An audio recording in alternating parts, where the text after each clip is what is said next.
Priwahdianti. Ya, Selamat Ibu. pagi. Ya, Pagi, Bu. siap ya? Insyaallah, Bu. Ya. Mbak Febri kan menyusun modul ajar. Ya, Nah, dalam menyusun modul ajar tersebut, teori belajar apa yang digunakan untuk sebagai landasannya? ya baik, Bu. Izin menjawab, untuk modul ajar yang saya buat dalam PJBL itu ada 3 teori belajar yang menjadi landasan untuk membuat modul ajar tersebut.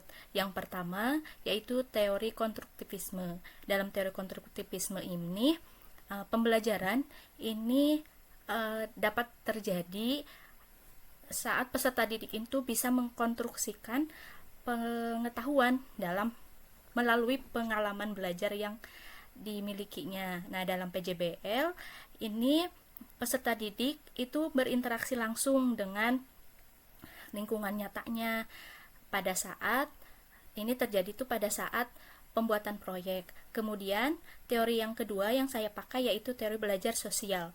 Pada teori belajar sosial ini pembelajaran dapat terjadi jika adanya interaksi sosial dan kolaborasi.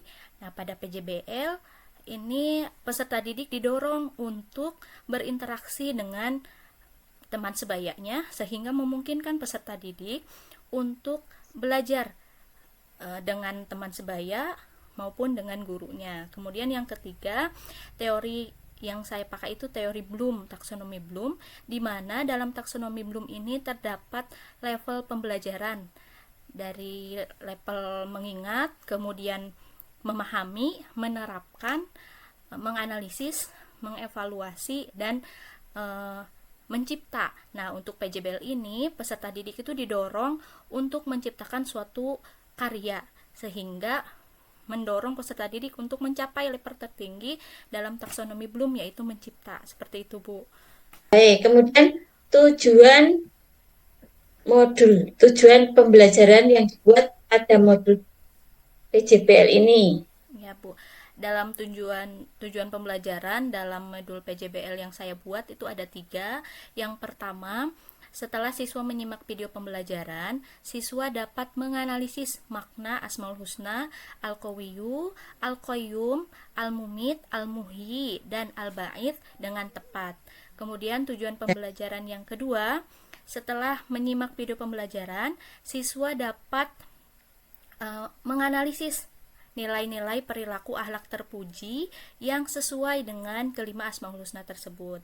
Dan yang ketiga, melalui pembelajaran berkelompok, siswa diharapkan dapat membuat karya tulis kaligrafi Asmaul Husna, Al-Qawiyu, Al-Qayyum, Al-Mumit, Al-Muhyi, dan Al-Ba'ith dengan menarik. Seperti itu, Bu. Oke. Dari tujuan pembelajaran tersebut coba diuraikan satu unsur ABCD-nya. Baik, Bu. Uh, Audiens, A-nya itu siswa, kemudian behavior itu menyimak video pembelajaran, Ya. kemudian kondisinya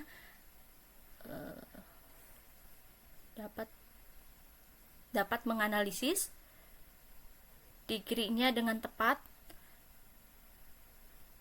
Oke, ya sudah.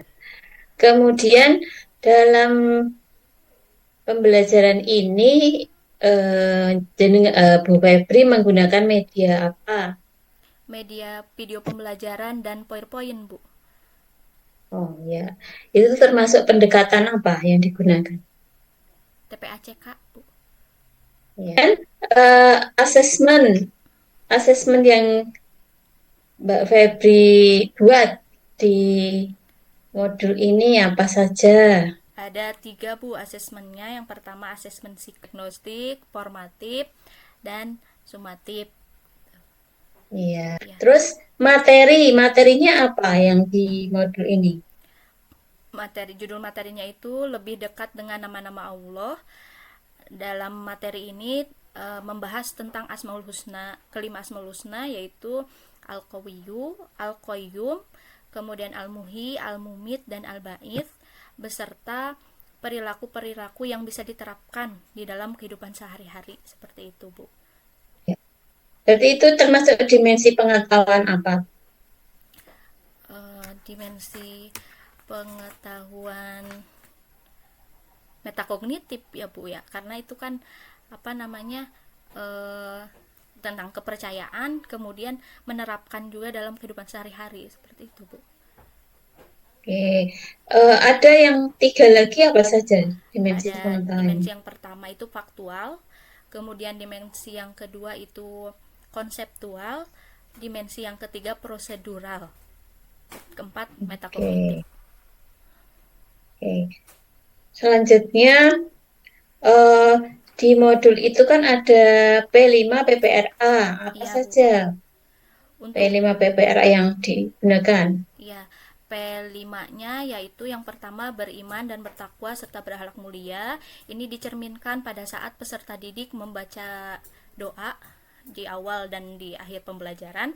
Kemudian yang kedua bergotong royong, yaitu pada saat peserta didik melakukan kolaborasi dalam kelompoknya. Kemudian kreatif, yaitu eh, kreatif peserta didik dalam menciptakan proyek yang akan dihasilkan dalam kelompok tersebut. Untuk profil rahmatan lil alamin itu ada berkeadaban, kemudian lurus dan tegas, kemudian keteladanan dan berimbang. Itu Bu. Terus judul penelitian PTK-nya apa? Penelitian PTK judulnya upaya meningkatkan hasil belajar peserta didik melalui metode mind mapping dalam pelajaran pendidikan agama Islam dan budi pekerti kelas 5 di SDN 1 Cisantana tahun pelajaran 2024-2020. Kemudian di PTK ini kan dilakukan melalui siklus. Setiap Ya Bu, siklus ada berapa tahap? ada 4 tahap Bu, satu Apa siklus. saja? Yang pertama itu perencanaan, di mana guru merencanakan apa tujuan pembelajarannya, kemudian identifikasi dulu masalahnya apa. Kemudian yang kedua itu action itu pelaksanaan tindakan-tindakan apa yang sudah dirancang sebelumnya. Kemudian yang ketiga observasi, itu pengamatan guru dalam pelaksanaan pembelajaran, dan yang keempat itu refleksi. Ya. Oke, cukup. Monggo, Pak Guntur. Silakan.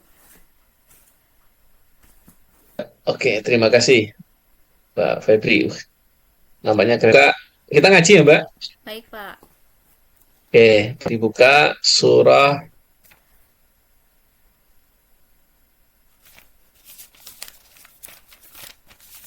At-Tahrim. Apa Pak? At-Tahrim. At-Tahrim. Iya, sebentar Pak.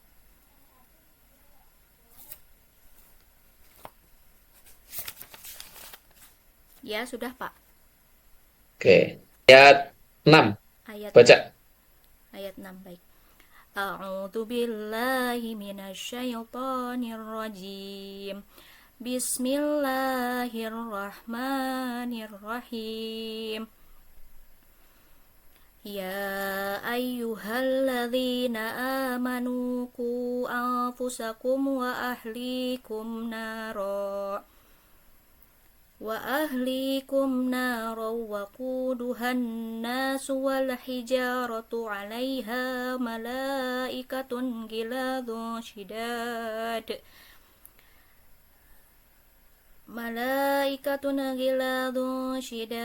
la ya'sunallaha ma amarahum wa yaf'aluna ma yu'marun. Ya, matnya sudah bagus, tapi idghamnya belum kurang panjang. Misalnya wa ahlikum narau wa qudu. Oh, misalnya begitu. Iya Pak. Narau itu tapi sudah bagus. Sekarang lagi surah Hud Surah Hud. ayat 41. Yuk. A'udzu billahi minasyaitonir rajim. Bismillahirrahmanirrahim. Wa qala rakabu fiha bismillahi majriha wa mursaha Inna rabbi laghafurur rahim. Oke. Nah, sekarang baca surah Maryam ayat 1. Maryam, baik Pak. Ya. A'udzu billahi minasyaitonir rajim. Bismillahirrahmanirrahim. Kaf ha ya ain sad. Oke. Sudah cukup Bu Penny? Surah Al-Qari'ah ayat 3. Wa ma adraka mal qari'ah. Al-Qari'ah ayat 3 ya Pak. Ya, kita lihat. Oke. Oke. Makasih Panggilan. Pak, Ibu. Ya. Assalamualaikum warahmatullahi wabarakatuh. Waalaikumsalam warahmatullahi wabarakatuh.